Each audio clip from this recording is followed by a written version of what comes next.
പ്രിയപ്പെട്ട സുഹൃത്തുക്കൾക്ക് നമസ്കാരം. A man of cool calculation, അതാണ് വേലുണ്ണിക്കുറുപ്പ്. ഒരു ദേഷ്യത്തിന് 9 കാര്യങ്ങൾ ചെയ്തിട്ട് 9ലും തോറ്റമ്പുന്ന ആളല്ല. കാര്യങ്ങൾ മനസ്സിൽ ഉറച്ചു കഴിഞ്ഞാൽ അതിനെ വിശകലനം ചെയ്തു ഒരു പേപ്പറിൽ എഴുതി സേഫിൽ സൂക്ഷിക്കും.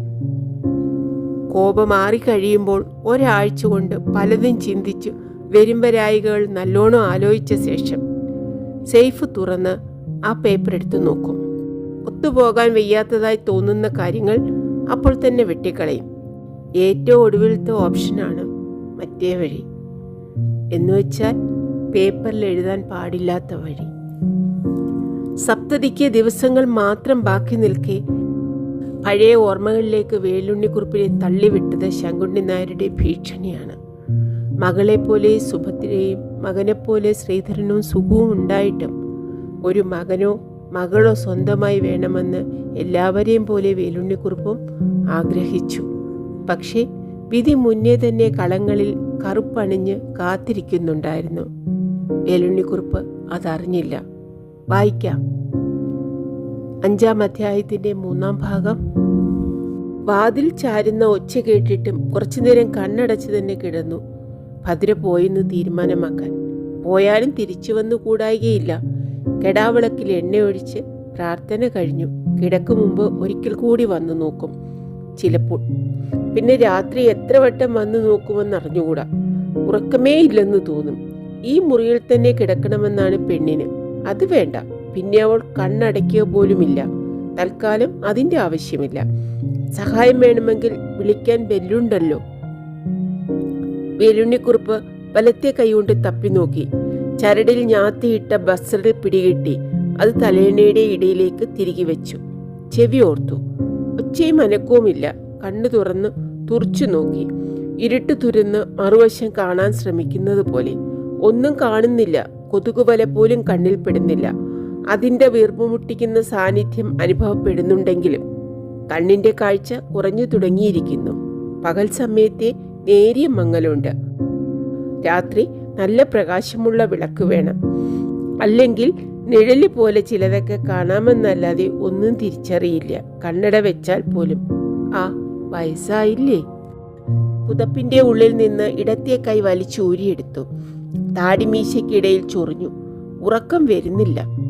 നല്ല ഒരു ഉറക്കമുറങ്ങി. ഇനി കുറെ നേരം പിടിക്കും. ഇന്നലത്തെ അത്ര ക്ഷീണമില്ല. നെഞ്ചത്തെ വേദനയില്ല. ഇന്നലെ കുറേശ്ശെ ഉണ്ടായിരുന്നു. ഇന്ന് പുതപ്പ് താഴോട്ട് നീക്കി നൈറ്റ് ഷർട്ടിനുള്ളിലൂടെ കൈ കടത്തി മാറത്ത് അവിടെ തൊട്ടുനോക്കി. ഇല്ല. ശ്വാസം ദീർഘമായി ഉള്ളിലേക്ക് വലിച്ച് പതുക്കെ ഉച്ഛ്വസിച്ചു. ഇല്ല, തീർച്ചയായും ഒന്നുമില്ല. വേദനയെപ്പറ്റി വിചാരിക്കുമ്പോഴാണ് ശങ്ക തോന്നുന്നത്. ആലോചിക്കുകയേ അരുതെന്നാണ് ഡോക്ടർമാർ പറയുന്നത്. It's all psychological mister Kurup, don't worry. പരിഭ്രമമൊന്നുമില്ല. ഡോക്ടർമാർ പറഞ്ഞത് വിശ്വാസമാണ്. എങ്കിലും ഇടയ്ക്കിടയ്ക്കൊരു തോന്നൽ.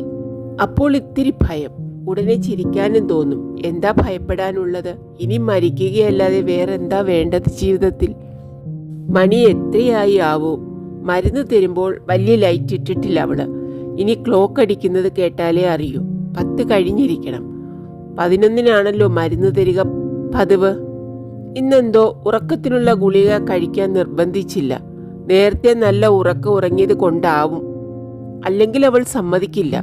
അത് കഴിച്ചാൽ മഹാകുഴപ്പമാണ്. നല്ല ഉറക്കം കിട്ടും, ശരി തന്നെ. പക്ഷേ പിറ്റേ ദിവസം ഉച്ചവരെ മന്ദം മറിച്ചിലാണ്. തലയ്ക്കൊരു കനം. മയക്കം തെളിയില്ല. ഗുളിക കഴിച്ചില്ലെങ്കിൽ അങ്ങനെയൊരു സ്വല്ലയില്ല. ഉറക്കമിത്തിരി കുറഞ്ഞാലും ഉണരുമ്പോൾ നല്ല ഉണർവായിരിക്കും. മനസ്സ് തീർത്ഥക്കുളം പോലെ തെളിഞ്ഞിരിക്കും. ഇളവെയിലിൽ കണ്ണുമിഴിക്കുന്ന മുക്കുറ്റിപ്പൂ പോലെ വിടർന്നിരിക്കും. മുറിയിൽ ഇരുട്ടാണെങ്കിലും ഒരസ്വസ്ഥതയും തോന്നില്ല. ഇരുട്ടത്തങ്ങനെ കിടന്ന് ഓരോന്ന് ആലോചിക്കാൻ രസമാണ്.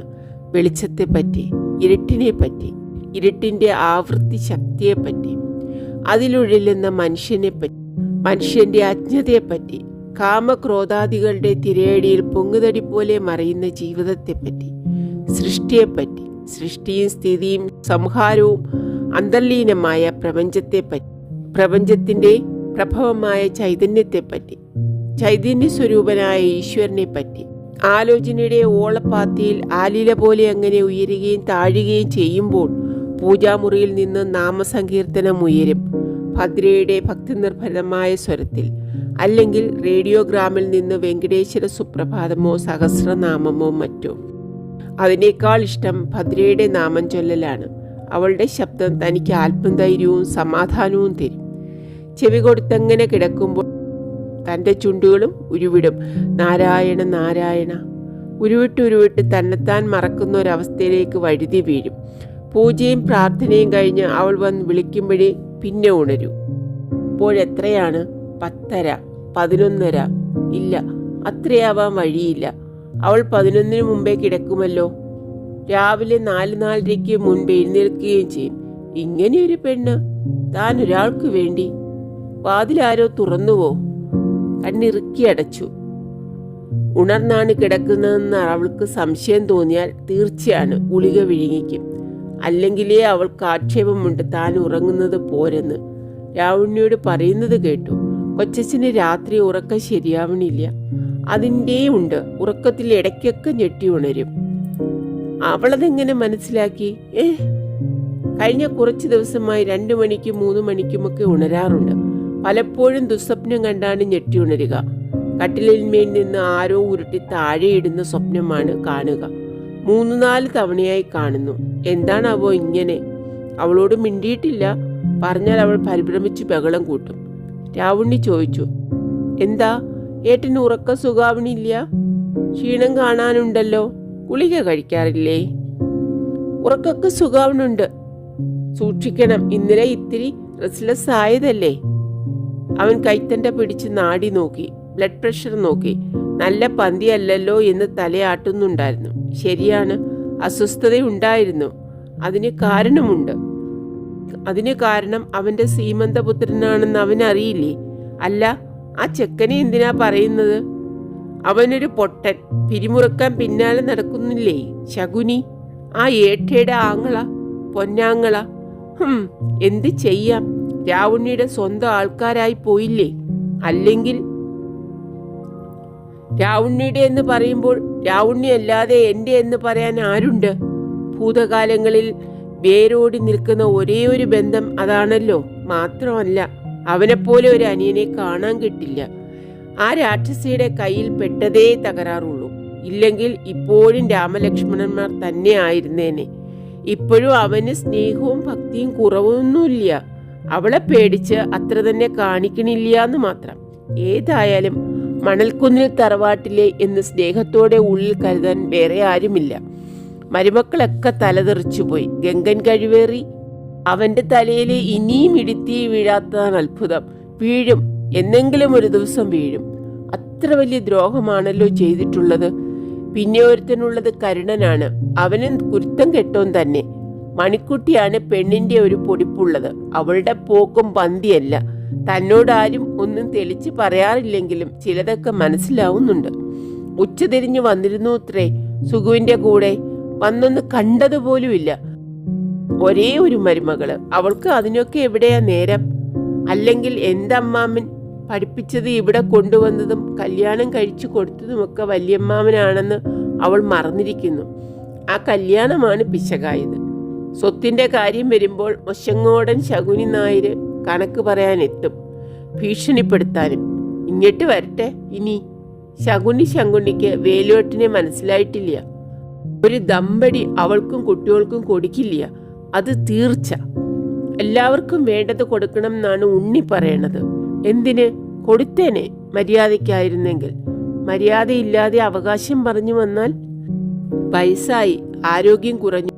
പക്ഷേ ഇന്ന് ഞാൻ തന്നെയാണെന്ന് കഴുതകൾ മനസ്സിലാക്കുന്നില്ല. പിന്നെ രാവുണ്ണിയെ വിചാരിക്കുമ്പോഴാണ്. എപ്പോഴും തലകുനിച്ച് ബഹുമാനത്തോടെ ഒരു വശത്തേക്കൊന്ന് ഒതുങ്ങി നിൽക്കുന്ന രാവുണ്ണി. നേരെ നോക്കി വർത്താനം പറയാത്ത രാവുണ്ണി. അക്കാര്യത്തിൽ അവനൊന്ന് വേറെ തന്നെയാണ്. നാടൻ പഴഞ്ചൻ മട്ട്. എന്നേക്കാൾ എത്രയോ അധികം പഠിപ്പും അറിവും അന്തസ്സുമുണ്ട്. എന്നാലും പറഞ്ഞാലല്ലാതെ ഇരിക്കില്ല. ഒപ്പത്തിനൊപ്പം കയറി വർത്തമാനം പറയില്ല. അതും ഇക്കാലത്ത് ഈ മലയ നാട്ടിൽ. അച്ഛനും മകനും ബീറും ബിസ്കിയും പങ്കിട്ടു കുടിക്കുന്ന മലയാ നാട്ടില്. കാണുന്നവരും കേൾക്കുന്നവരും ഒക്കെ അത്ഭുതപ്പെടും. അത് കാണുമ്പോൾ തനിക്ക് എന്തൊരു അഭിമാനമാണ് തോന്നാറുള്ളത്. ആ രാവുണ്ണിയുടെ മകനാണ് ഭാസി. എന്നിട്ട് കണ്ടില്ലേ, അതും ഇത്രയും പോന്ന ചെക്കൻ. വിനയുണ്ടോ, മര്യാദയുണ്ടോ, ഒരു വസ്തുവില്ല. എങ്ങനെയാ, അവന്റെ മാത്രമല്ലല്ലോ, അവളുടെയും കൂടെ ചോരയില്ലേ ആ മൂശേട്ട. അവളെ കല്യാണം കഴിച്ചതാണ് രാവുണ്ണി ചെയ്ത ഏറ്റവും വലിയ അബദ്ധം. എത്ര പറഞ്ഞു നോക്കിയതാണ്, വേണ്ടാന്ന്. ചെറ്റിയും തറവാടിയും തമ്മിൽ ഇണങ്ങില്ല. മണൽക്കുന്നിൽ തറവാട്ടിലെ സമ്പത്ത് നശിച്ചു പോയിന്നുണ്ടെങ്കിലും തറവാടിത്തം ഒരിക്കലും നഷ്ടപ്പെട്ടിരുന്നില്ല. ഭാരതപ്പുഴയുടെ അക്കരെ ഇക്കരയും ഇത്ര അഭിജാത്യമുണ്ടായിരുന്ന വേറെ തറവാടുണ്ടായിരുന്നുവോ? അവളോ ഊരും പേരുമില്ലാത്ത ഒരു നേഴ്സ്. പറഞ്ഞു മനസ്സിലാക്കി കൊടുത്തു ചെക്കന്. ഞാൻ പ്രേമത്തിനൊന്നും എതിരല്ല, പക്ഷെ ഒരു യോജിപ്പൊക്കെ വേണ്ടേ? നീ ഒരു ഡോക്ടർ, അവളൊരു പീറ നേഴ്സ്. എത്ര പേര് കൈവച്ചിട്ടുണ്ടാവും അറിയില്ല, പിന്നീട് പശ്ചാത്തപിക്കാറാവും. വേണ്ടടാ, നമുക്കത് ചേരില്ല. ലെവലേശ മേശില്ല. എങ്ങനെ ഏശാനാണ്? വെളുത്ത തൊലി കണ്ട് ഭ്രമിച്ചതല്ലേ? തളുക്കും കുലുക്കും കണ്ടപ്പോൾ അവൻ അങ്ങോട്ട് തീരുമാനിച്ചു അവൾ അരുന്ധതിയുടെ അനിയത്തിയാണെന്ന്. ആദ്യമായിട്ടാണ് ഞാൻ പറഞ്ഞൊരു കാര്യം അവൻ തട്ടണത്. അത്രയ്ക്ക് അവളുടെ പിടിയിൽ പെട്ടു പോയിരുന്നു. അവൾ വരച്ച വരയിൽ നിന്ന് അവൻ അനങ്ങില്ല. മുട്ടുകൊത്തി നടക്കാൻ പറഞ്ഞാൽ കമിഴ്ന്ന് കിടന്ന് നീന്തും. അതാ സ്ഥിതി. അല്ലെങ്കിൽ അറിഞ്ഞിരുന്നിട്ടും ആ ഭയങ്കര രഹസ്യം, ഹോ, എന്തൊരു കൊലച്ചതിയായിരുന്നു. അതാലോചിക്കുമ്പോൾ ഇപ്പോഴും ചോര തിളയ്ക്കുന്നു. അനിയൻ ഏട്ടനോട് ചെയ്തു. അവൾ അവനെ അത്രത്തോളം അടിമയാക്കി കഴിഞ്ഞിരുന്നു. അല്ലെങ്കിൽ അവൻ അതിനൊന്നും കൂട്ടു നിൽക്കില്ല, അത് തീർച്ചയാണ്. എന്നാലും കൂട്ടു നിന്നുവല്ലോ. ആലോചിക്കുമ്പോൾ സഹിക്കുന്നില്ല. ഇന്നേവരെ അവനോട് ചോദിച്ചിട്ടില്ല, സൂചന പോലും നൽകിയിട്ടില്ല. നീ എന്നെ ചതിക്കാൻ കൂട്ടു നിന്നു അല്ലേ എന്ന്. എങ്ങനെയാണ് അവന്റെ മുഖത്ത് നോക്കി ചോദിക്കുക? ഒരുപക്ഷെ, അല്ല തീർച്ചയായും അവൻ മനഃപൂർവ്വം ചെയ്തതാവില്ല. നല്ലത് വിചാരിച്ചിട്ട് തന്നെയായിരിക്കും മറച്ചു പിടിച്ചിരിക്കുക. ചേട്ടന് വിഷമമാവൂലോ എന്ന് വിചാരിച്ചിട്ട്. ഡോക്ടർ ഗുഡ്മാൻ സത്യം അവനോട് പറഞ്ഞിരിക്കും. തീർച്ചയാണ്. ഡോക്ടർ ടു ഡോക്ടർ റിപ്പോർട്ട് കാണിച്ചിരിക്കും. തന്നോട് ഗുഡ്മാൻ തീർത്തൊന്നും പറഞ്ഞില്ല. കൺക്ലൂസീവ് അല്ല, സെക്കൻഡ് ഒപ്പീനിയനെ അയച്ചിരിക്കുകയാണ്. അവനും അതുതന്നെ പറഞ്ഞു. Don't lose hope. പക്ഷേ അവൻ സുന്ദരിക്കോതയോട് സത്യം പറഞ്ഞിരിക്കും. അവൾ ഉടനെ പ്ലാനും ഇട്ടിരിക്കും. റിപ്പോർട്ട് വരുന്നതിന് മുമ്പ് തന്നെ അംബികയെ ഗർഭിണിയാക്കുക. പിന്നെ താൻ അന്വേഷണവും പരിശോധനയും ഒന്നും തുടരില്ലല്ലോ. പ്ലാൻ ഫലിച്ച നിലയിലെത്തിയതാണ്. കുളി തെറ്റിയെന്ന് അംബിക പറഞ്ഞപ്പോൾ തനിക്കുണ്ടായ ഒരാഹ്ലാദം. മതി മറന്നുപോയി. കുറെ നാൾ സ്വപ്നലോകത്തിൽ തന്നെയായിരുന്നു. അങ്ങനെ തന്നെ തുടർന്നേനെ. രാവുണ്ണിക്ക് പിഴച്ചതാവണം. അല്ലെങ്കിൽ അവൻ ഡോക്ടർ ഗുഡ്മാനെ പറഞ്ഞേൽപ്പിച്ചേനെ.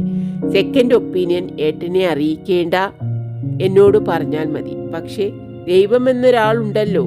അംബികയ്ക്ക് ഗർഭമാണെന്ന് അറിഞ്ഞപ്പോൾ അവൻ പറഞ്ഞതെന്താ? ബോർഡർ ലൈൻ കേസാണ് എന്നാണ് ഡോക്ടർ ഗുഡ്മാന്റെ അഭിപ്രായം. ഏതായാലും ഇനിയിപ്പോൾ സംശയിക്കാനില്ലല്ലോ. അവൻ പറഞ്ഞതാണ്. രാവുണ്ണി ഇത്ര വലിയ ദ്രോഹം ആവോ? ഒരുപക്ഷെ സരസ്വതിയും അംബികയും ചേർന്ന് തന്നെ പറ്റിച്ചതാണെന്ന് അവൻ അറിഞ്ഞിരിക്കില്ല. ബോർഡർ ലൈൻ കേസായതുകൊണ്ട് ഇങ്ങനെയും സംഭവിക്കാം എന്നവൻ ആത്മാർത്ഥമായി വിശ്വസിച്ചിരിക്കാം. അങ്ങനെ വിചാരിക്കാനാണ് തനിക്കിഷ്ടം. ഒരുപക്ഷെ ഇഷ്ടത്തിനൊത്ത് വിചാരിക്കുകയും ആവാം. താനും അങ്ങനെ വിശ്വസിച്ചു. എന്നാൽ ഡോക്ടർ ഗുഡ്മാൻ സ്വപ്നലോകത്തു നിന്ന് പിടിച്ചിറക്കി. ആകസ്മികമായി കണ്ടുമുട്ടിയതാണ്. ഓ മിസ്റ്റർ കുറുപ്പ്, കണ്ടത് നന്നായി. നിങ്ങളെ ഫോണിൽ വിളിക്കണമെന്ന് വിചാരിക്കുകയായിരുന്നു. എന്താ സംഗതി? അതാണ് സങ്കടം. അത്ര നല്ല വർത്തമാനം അല്ല അറിയിക്കാനുള്ളത്. എന്താ അത്? രണ്ടാമതൊരു അഭിപ്രായത്തിന് അയച്ചത് കിട്ടി.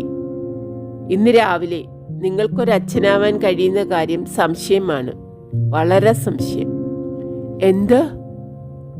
നിങ്ങളുടെ നിരാശ എനിക്ക് മനസ്സിലാവുന്നുണ്ട് മിസ്റ്റർ കുറുപ്പ്.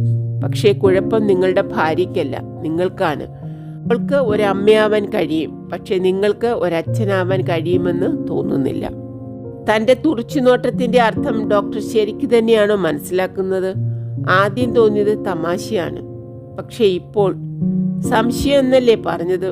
അതായത് തീർച്ചയില്ല എന്ന്, അല്ലേ? സംശയമെന്ന് പറഞ്ഞുവെന്നേ ഉള്ളൂ. ഒരുവിധം തീർച്ചയാണ്.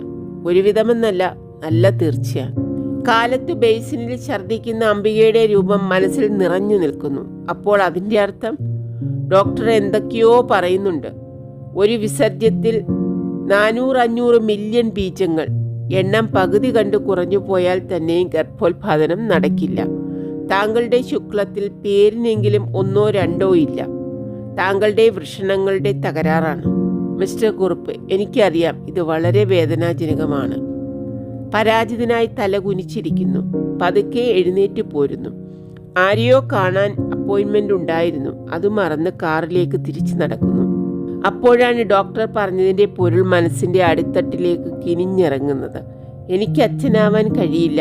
അംബികയ്ക്ക് ഗർഭമുണ്ട് എന്ന് വെച്ചാൽ സ്വപ്നാടനത്തിനിടയിൽ കനലിൽ ചവിട്ടിയതുപോലെ ഉള്ളു പിടർഞ്ഞുണർന്നു. ഉടലാകെ വിയർപ്പിൽ കുളിച്ചു. ദൈവമേ, ഇതെന്തൊരു ചതി! എവിടെയോ ഒരച്ച. കാര്യവാതിൽ തുറന്നുവെന്ന് തോന്നുന്നു. ശ്വാസമടക്കി പിടിച്ചു. ചെവിയോർത്തു. ഭദ്രയാണ്. ഉറക്കം നടിക്കണം. കണ്ണുകൾ അടച്ച് കയ്യും മെയ്യും തളർത്തിയിടാൻ ശ്രമിച്ചു. ഒക്കുന്നില്ല. കൈ എന്തിലോ മുറുകി പിടിച്ചിരിക്കുന്നു. ഭദ്ര പച്ച വിളക്കിട്ടുവെന്ന് തോന്നുന്നു. കട്ടിലിനെ സമീപിക്കുകയാണ്. കണ്ണ് കുറെ കൂടി ഇറുക്കി ചിമ്മി. കിതപ്പ് തോന്നിയിരുന്നുവെങ്കിലും ശ്വാസോച്ഛ്വാസം കഴിയുന്നത്ര സ്വാഭാവികമാക്കി. കൈകൾ അനക്കാതെ വെച്ച് ഭദ്ര കൊതുവല നീക്കി പതിഞ്ഞ സ്വരത്തിൽ ചോദിച്ചു, എന്താ വേണ്ടത് കൊച്ചച്ച? മിണ്ടിയില്ല. ഉറക്കം നടിച്ചു. അവൾ അല്പനേരം ശങ്കിച്ചു നിന്ന ശേഷം വലത്തെ കൈയിൻ്റെ അടഞ്ഞ മുഷ്ടി പതുക്കെ തുറന്നു. കാൽബെല്ലിൻ്റെ ബസർ എടുത്ത് നീക്കി. ഓ, ഉറക്കത്തിലാണോ ഞെക്കിയത്? അപ്പോൾ താൻ ബസർ ഞെക്കി. അതാണ് അവൾ വരാൻ കാരണം. വിളക്കണഞ്ഞ് ഭദ്രയുടെ കാലടിയച്ച ഇടനാഴിയിലെ നിശബ്ദതയിൽ ലയിച്ചപ്പോൾ മാറത്തു നിന്നും പുതപ്പ് നീക്കി. പെട്ടെന്ന് വല്ലാത്ത ഉഷ്ണം. വസ്ത്രങ്ങൾക്കിടയിലൂടെ കൈ കടത്തി തൊട്ടുനോക്കിയപ്പോൾ വിയർപ്പ് പൊടിഞ്ഞിരിക്കുന്നു. പനി അയഞ്ഞതുപോലെ. അവൾ വീണ്ടും കിടന്നിരിക്കും. പാവത്തിനെ ഉറക്കത്തിലും കൂടി ഉപദ്രവിക്കുന്നു. ഇല അനങ്ങിയാൽ മതി, അവൾ എത്തും. ഇങ്ങനെ തന്നെ ശുശ്രൂഷിക്കാൻ അവൾ തൻ്റെ ആരാ? സ്വന്തം മകൾ പോലുമല്ല.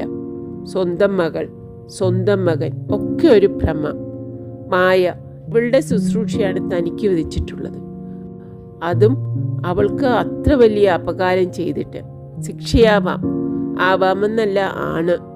സ്വന്തമായൊരു സന്തതിയെ ഉണ്ടായി കാണാൻ എത്ര കൊതിച്ചു. ഒരു മകനോ മകളോ ഉണ്ടായിരുന്നെങ്കിൽ ഇന്ന് ഇവളുടെ സ്ഥാനത്ത്. ചിരി വന്നു. സ്വന്തം മകൻ, സ്വന്തം മകൾ.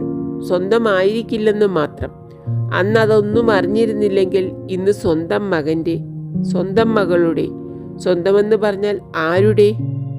ഏത് കഴിവേറിയുടെ? എത്ര മക്കളെയാണാവോ അവൾ ഉണ്ടാക്കി തന്നിരിക്കുക. അതാലോചിക്കുമ്പോൾ അവൾക്ക് കൊടുത്ത ശിക്ഷ പോരാ.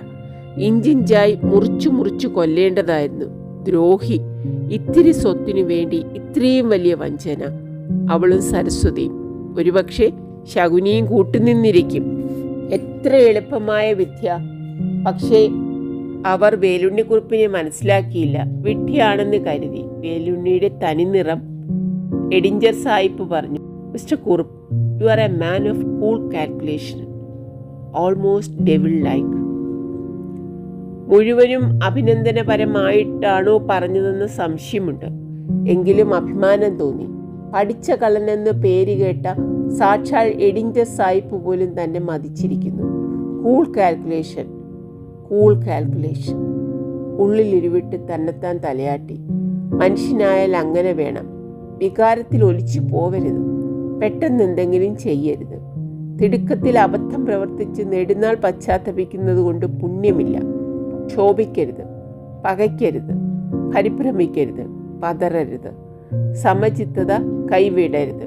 പൂർണ്ണമായ ആത്മനിയന്ത്രണത്തോടെ വരുംവരായികകളും ലാഭനഷ്ടങ്ങളും കണക്ക് കൂട്ടിയ ശേഷമേ ഓരോ അടിയും മുന്നോട്ട് വയ്ക്കാവൂ. അതേ പതിവുള്ളൂ.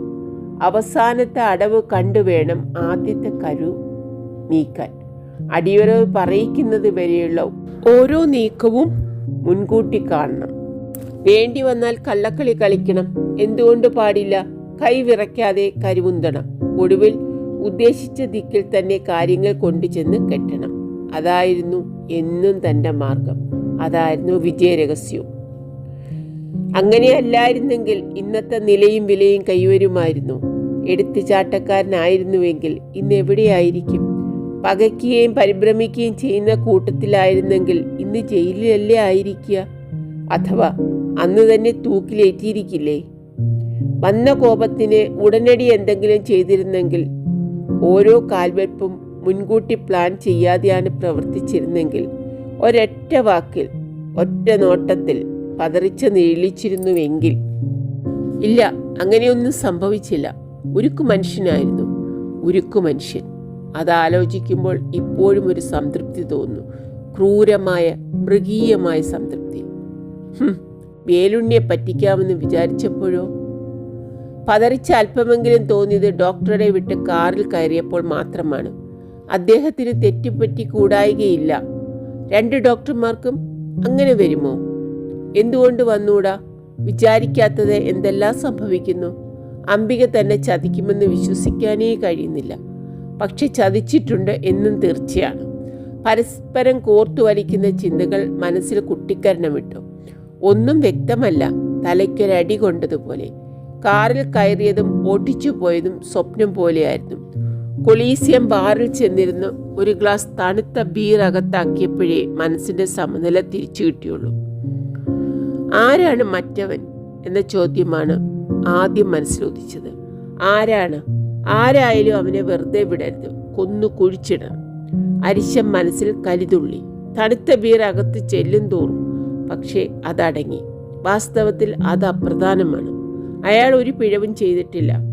ഒരുപക്ഷെ അവളൊരു ഭാര്യയാണെന്ന് തന്നെ അറിഞ്ഞിരിക്കില്ല. ചതിച്ചത് അവളാണ്. അവൾ മറ്റൊരുത്തിൻ്റെ കൂടെ. ഇന്നലെ രാത്രിയും കൂടിയും കിണുങ്ങി.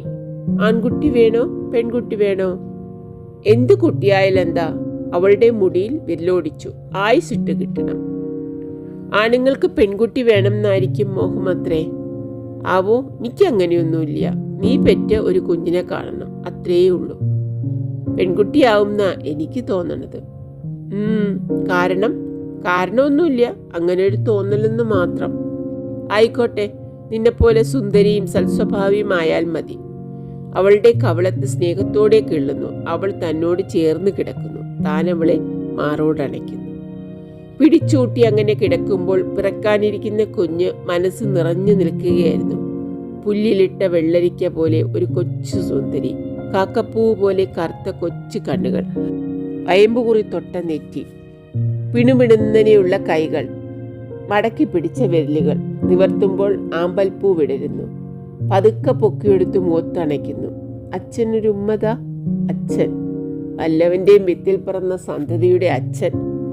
ഇന്നലെ രാത്രി കൂടിയും ആ കുഞ്ഞു കിടക്കുന്ന വയറൊട്ടിച്ചേർന്ന് മുഷ്ടി ചുരുട്ടി മേശപ്പുറത്ത് ഇടിച്ചു. അവളെ ചിരിക്കുകയാവും ഇപ്പോൾ. പറ്റിച്ചുവല്ലോ എന്നാലോചിച്ചിട്ട്. ആരാന്റെ കുഞ്ഞാണ് വയറ്റിൽ കിടക്കുന്നതെന്നറിയാതെ ആഹ്ലാദിക്കുന്ന പാവത്താൻ എന്ന് സ്വയം പറഞ്ഞ് ചിരിക്കുകയാവും താനില്ലാത്തപ്പോൾ. തൻ്റെ മുമ്പിൽ അങ്ങനെ ചിരിക്കാനൊന്നും ധൈര്യപ്പെടില്ല. തന്നെ കാണുമ്പോഴേക്ക് ഉള്ളു കിടുകിട വിറയ്ക്കുന്നുണ്ടാവും.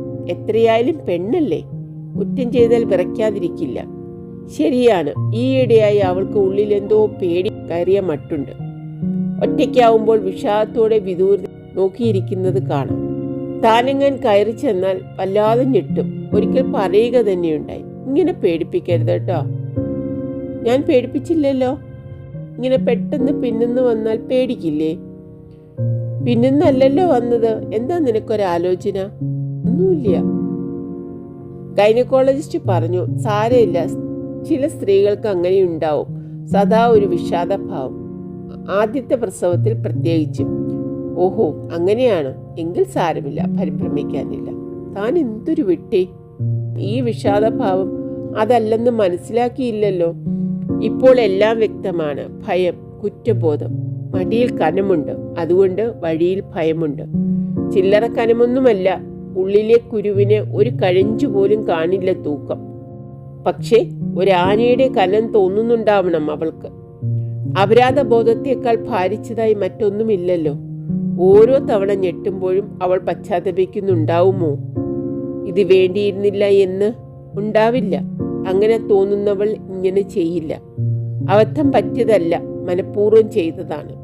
വരും വരായികളെല്ലാം ആലോചിച്ച ശേഷം ചെയ്തതാണ്.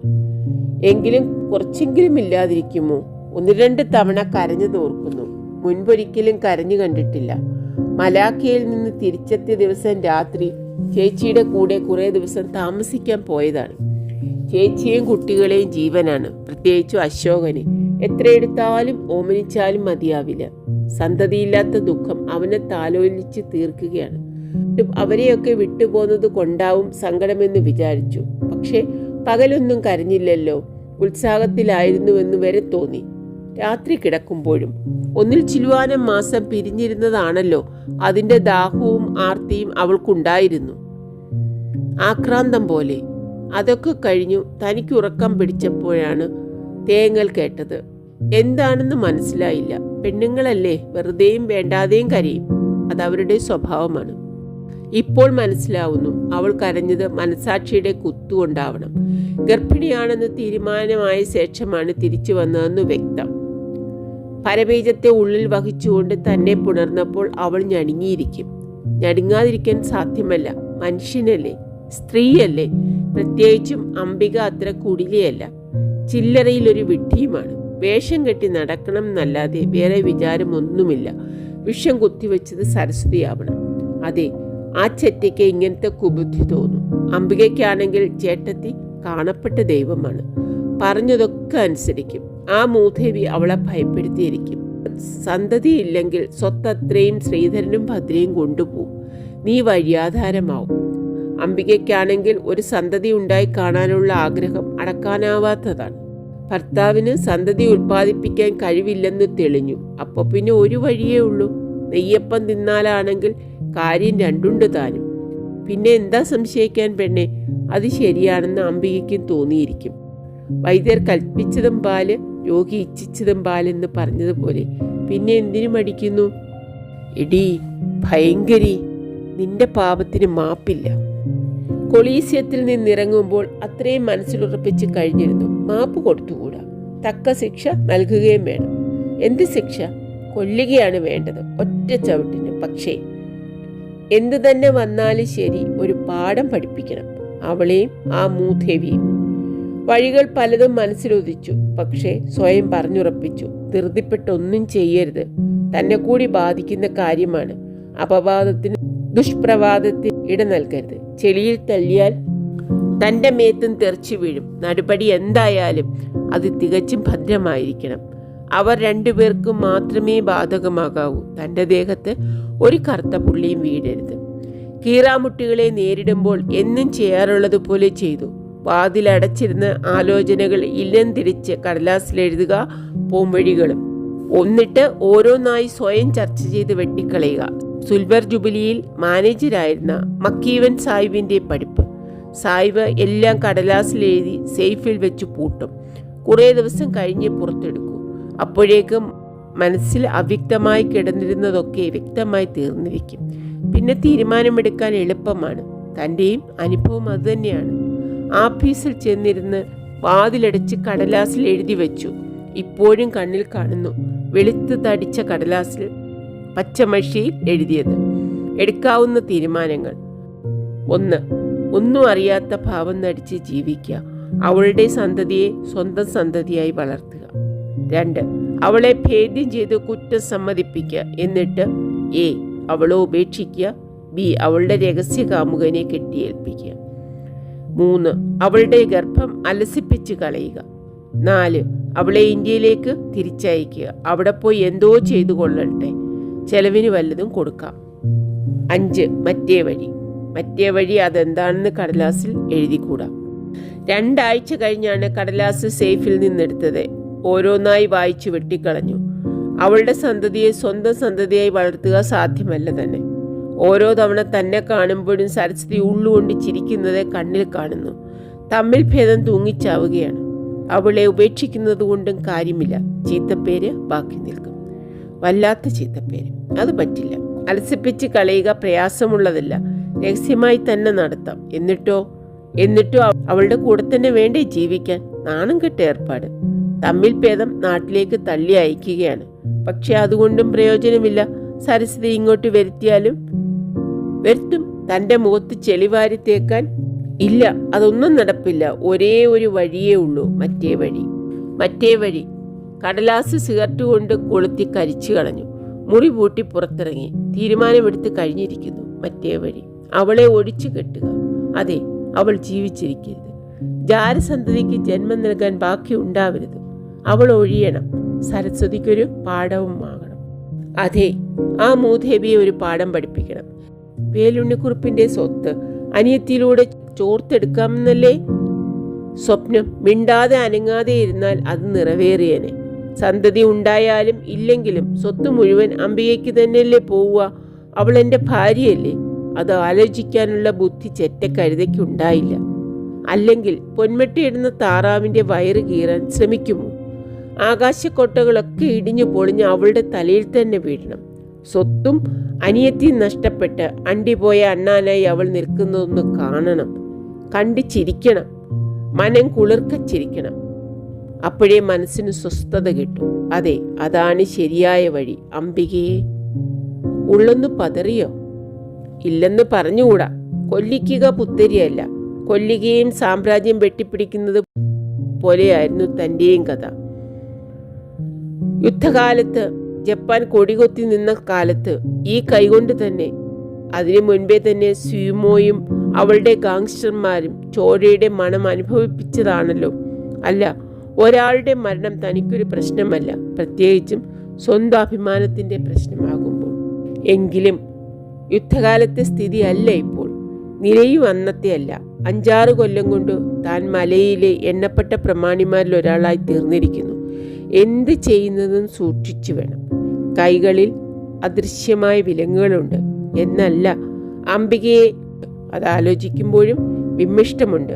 അവളെ തനിക്ക് വാസ്തവത്തിൽ ഇഷ്ടമാണ്. ഭദ്രയോടുള്ള അവളുടെ പെരുമാറ്റത്തിൽ ചിലപ്പോഴേ അസുഖം തോന്നാറുണ്ടെങ്കിലും അതൊന്നും സാരമില്ല. 50-ാം കാലത്ത് തനിക്ക് പുതിയൊരു യുവത്വം തന്നെ നേടിത്തന്നിരിക്കുന്നു അവൾ കയറി വന്നതോടെ ജീവിതത്തിൽ ആകമാനം വസന്തം പൂത്തു. ശാലാക്ഷിയോടുണ്ടായിരുന്നത് സ്നേഹത്തെക്കാളേറെ ബഹുമാനമായിരുന്നു, കടപ്പാടായിരുന്നു ആ ബന്ധത്തിൻ്റെ അടിസ്ഥാനം. സീമോയോടുള്ള ബന്ധം തികച്ചും പ്രായോഗികം മാത്രമായിരുന്നു. പണം, സ്വാധീനശക്തി, ബിസിനസ്, കൂട്ടത്തിൽ ശരീരത്തിൻ്റെ തൃപ്തിയും. ശരിക്കും സ്നേഹിച്ചു എന്ന് പറയാവുന്നത് അംബികയെ മാത്രമാണ്. മനസ്സില്ലാ മനസ്സോടെയാണ് കല്യാണത്തിന് സമ്മതിച്ചെങ്കിലും പിന്നീട് അത്രയ്ക്ക് ഇണങ്ങി. പുതിയൊരു സുഗന്ധം പോലെ, പുതിയൊരു ഉണർവ് പോലെ, പുതിയൊരു വികാസം പോലെ അവൾ ജീവിതത്തിൽ അനിർവചനീയമായ ഒരു ധന്യത അണച്ചു. അങ്ങനെയുള്ള അംബികയെ മനസ്സൊന്ന് മടിച്ചു നിന്നു. അരനിമിഷം മാത്രം. അപ്പോഴേക്കും വിവേകം നിയന്ത്രണം ഏറ്റെടുത്തു. അംബിക ആത്മാവിൽ പുതിയൊരു തീർത്ഥധാരയുടെ ഉറവ് തുറന്നിട്ടത് ശരിയാവാം.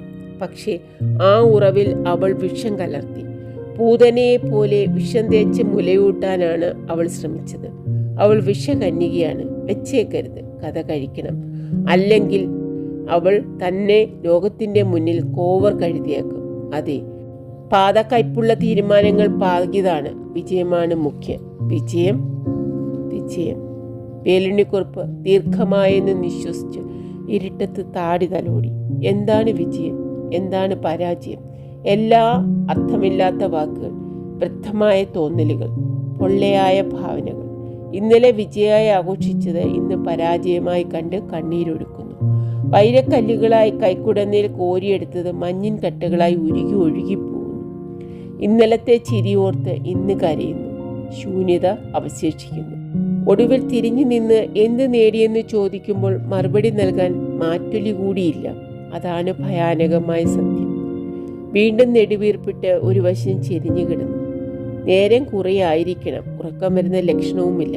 വേണ്ടാത്തതൊക്കെ ആലോചിച്ചു പോയി. സ്വസ്ഥത തിരിച്ചു കിട്ടാൻ ഞെരുങ്ങും. ഒരു വഴിയേ ഉള്ളൂ. നാമമോ കീർത്തനമോ ചൊല്ലുക. അതെ, ജഗദീശ്വര, ഗുരുവായൂരപ്പ, എല്ലാം അവിടുത്തെ കളി. അല്ലാതെ എന്ത് പറയാനാ? അഭയം തരണേ സർവേശ്വര. ഗോവിന്ദം ഭജ മൂഢമതി. ഈ അധ്യായം ഇവിടെ അവസാനിക്കുന്നു സുഹൃത്തുക്കളെ. ഇനി 2-ാം ഖണ്ഡമാണ് നമ്മൾ തുടങ്ങാൻ പോകുന്നത്. അത് നാളെ തന്നെ വായിക്കാം. Okay, thank you.